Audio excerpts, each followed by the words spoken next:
Matthew chapter 7, verses 7 and 8. You may follow along in your pew Bible on page 7. Ask, and it will be given to you. Seek, you will find. Knock, and the door will be opened to you. For everyone who seeks, receives. For everyone who asks, receives. He who seeks, finds. And to him who knocks, the door will be opened. Good morning. My name is Danielle Tomlinson, and I will be telling you about my experience in the middle school mission trip to Modesto. We started this trip by meeting up at the church so we could drive down to Modesto. When we got there, we went to the Youth with a Mission building, also known as YWAM. That night, a guy named Chris talked to us about what we would be doing that weekend. He told us that we would be talking with homeless people instead of at them. We were going to include everybody and make friends.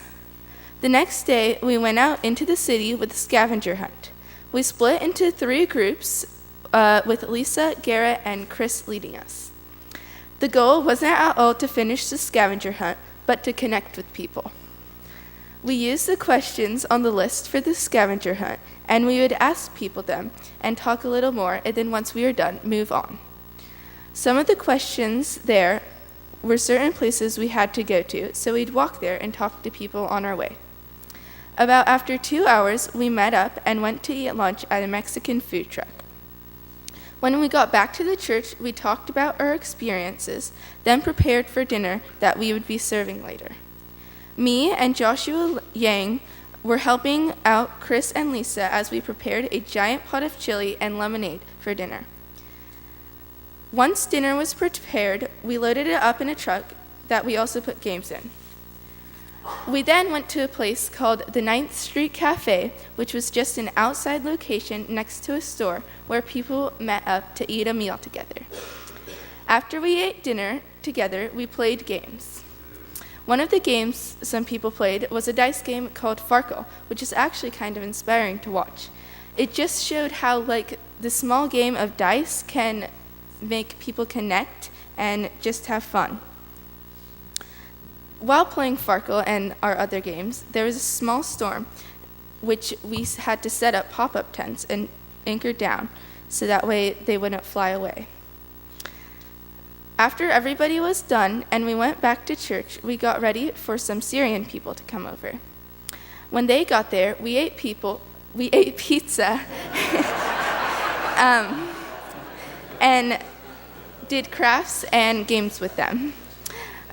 After a while, we met up in the larger room and we played a game called I Like My Neighbor together, which is a game where, for example, one person says, I like my neighbor who wears glasses, and then everybody who's wearing glasses will switch spots with each other.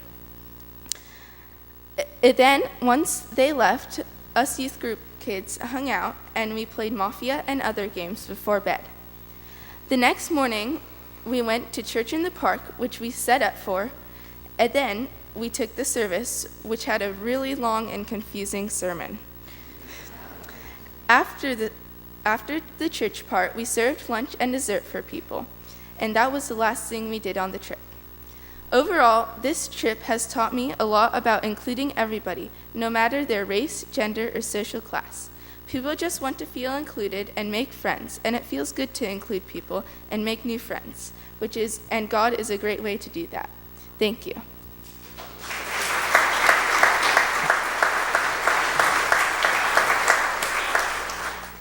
Hi, I'm Camilla, and I went on the middle school mission trip to Modesto. We left for Modesto on Friday evening and arrived at New Hope Christian Fellowship Church. Last year, we stayed at an old place in the middle of the city. This time, it was a newer church that was set up to take mission groups from other churches.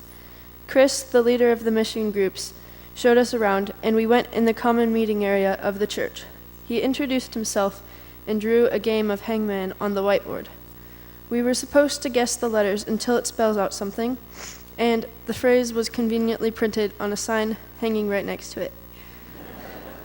Do unto others as you would have them do to you.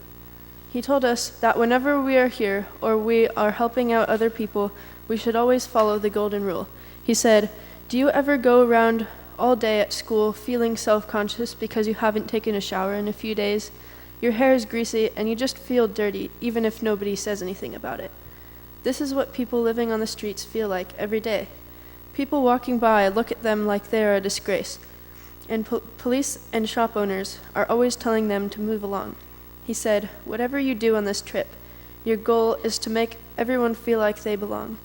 Sometimes the best thing to do for people is just to be there, not to do anything in particular, but to listen and show your support." The sanctuary of their church was a little bit smaller than our sanctuary. It was where the girls slept. It had a carpet floor and some chairs for pews that we put together to make beds. The boys slept in the room we met in.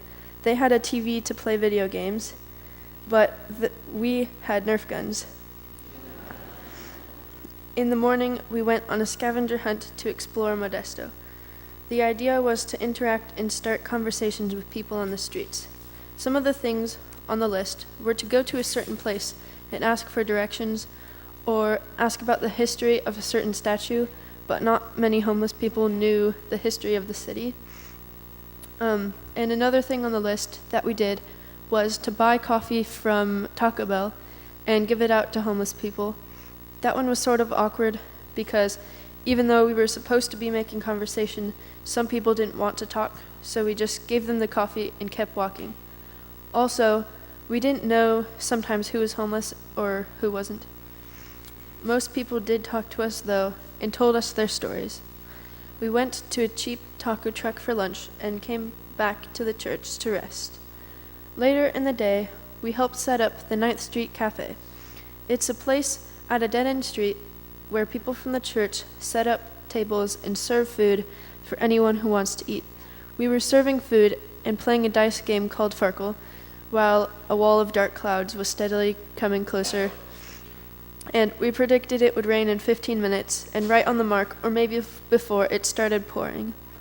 We had shelters, but we didn't put them up yet, so all of us middle schoolers rushed around trying to put up the pop-up tents in the pelting rain and strong wind. As we were running around like crazy and jumping in puddles, the homeless people just kept playing their game like nothing was happening, because they probably have to sleep in worse weather than that all the time. It rained for a while, then slowed down, and there was a rainbow as we packed up. That evening, the refugee kids came to the church for a game night.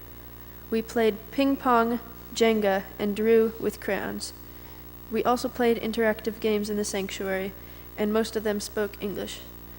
On Sunday, we vacuumed the sanctuary and set up all the chairs in rows again.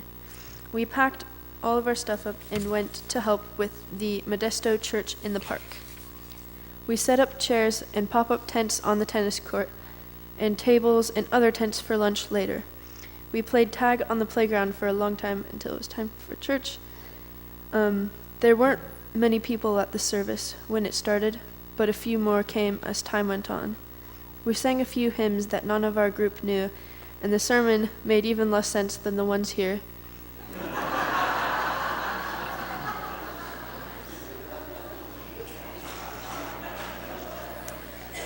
After worship, we served lunch.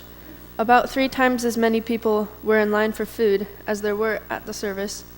After we helped load all the tents up from church in the park, we left for home. So it was definitely the most fun mission trip I've ever been on. There wasn't nearly as much praying and talking about Jesus as there was last year. We brought our Bibles, but we didn't use them. In a modern world where the church is shrinking, negative stereotypes are being made about religion, and science is real, it sometimes seems silly to go to church, but our main goal should always be to share God's love instead of only talking about it.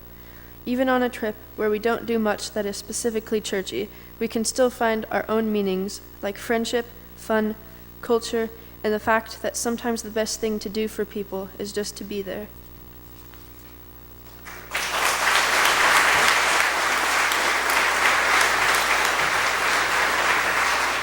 Hello, my name is Josh Hogue, for those of you that don't know me. I've been a part of this church's youth group for about 4 years now, and it has changed my life.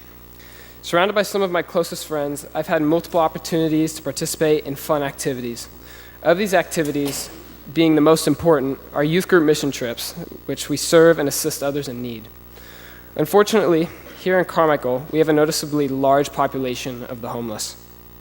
Our youth ministry leader, Lisa Togerson, figured it'd be beneficial to raise a community garden to supply the food closet, which feeds many in need within our community. This way, we could provide a long-lasting outcome. So then it began. We gathered 20 to 30 of our youth and broke ground for the project. Day one of our service project, the youth assisted with an Easter event over at Gibbons Park, a little reminder of what Easter really is about to kick off our project. We also spent a portion out of each day focusing on one lesson taught by Garrett. Then, after Gibbons Park, we returned back to the church and began our seemingly endless amount of work. Work is hard, especially when you're outside in the beating sun, but nothing distracts you more than joking and talking with your friends. The hours turn to minutes when I'm talking with my friends, even while I'm digging holes or trimming trees. This is one of the best parts. No matter what you're doing, being around friends makes everything easier and worthwhile. I remember on the first and second days, a couple of my friends and I had been working on the rock path that led up to the shed and garden. The digging portion for this was really difficult, and it took lots of perseverance.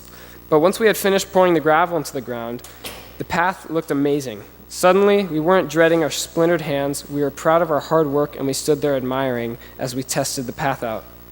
After the labor-intensive portion of the day, we all got a time to settle down and relax. This of course, was the best part of the day, sitting down and sinking right into the couch. And if you were working hard, then it was probably pretty hard to get out of that couch. However, most evenings, this was also the time to run around and play tag, burning off whatever energy we still had.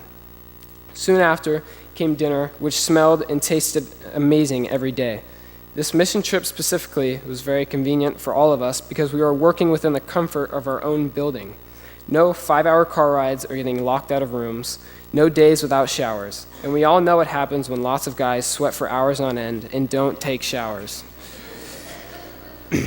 So we were all very glad to have available showers. On one of the days we were working, a lady from the Carmichael paper came down to take pictures and to post in the paper. Just another little reminder to how important our service really is. Our hard work continued for 4 days, and then our project was finished and ready for use.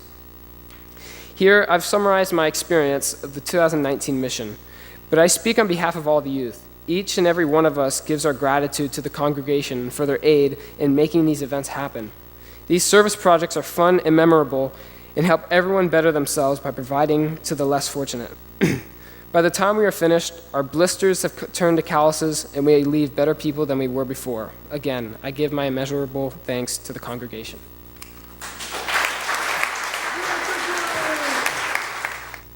Good morning. My name is Sarah Tomlinson. In 2013, I was 12 years old and I went on my first mission trip with CPC.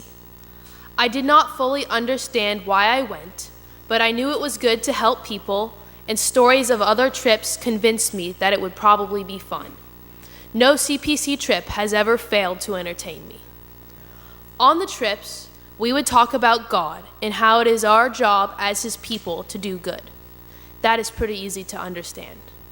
But why did so many people need help? And how can we fulfill our duty to help everyone? This seemed like such an overwhelming task. As I got older, my perspective changed, and I began to realize that it is not our mission to solve every part of everyone's problems. Contradictory to what my dad often tells me, that when you do a job, to do it all the way, our mission was to simply bring a bit of loving kindness into the lives of others, and the rest will just have to work itself out. Unfortunately, this year felt like nothing would work out. Our plan A was canceled, so we made a plan B. No problem. But then 2 weeks before our trip, our plan B was canceled. This is rare to have an organizer cancel a trip, but it is nearly unheard of that this would happen twice in 1 year. After the cancellations, I was not surprised to hear that the mission would be moved to a local venue our very own backyard. It was meant to be that we would serve our local community, and the cancellations were a method to put us on the right path. Our new mission now felt like it was what was supposed to happen all along. We would spend the week building a community garden that would serve the food closet and our church members. Considering that most of the youth were unversed in construction and gardening tactics, I'm willing to call our project a success. We were successful in building a fence. We were successful in setting up an irrigation system. We were successful in building planter boxes, and we were successful in putting up a new shed. In addition to all that, we were successful at cleaning up the Robertson house. Here, we includes the youth team as well as some recruited professionals. As we all know, many hands make light work. Looking at the finished project as a whole, it may not look like that it is that big, but it is 1,200 square feet of pure impact. From the things that are grown to the people it feeds, it is literally going to support life. Our community garden is that little bit of love and kindness that will spark letting the rest work itself out. While there are so many people to help and so much good to be done, I am grateful for my experiences at CPC and how they have been an avenue for me to do my part. Thank you.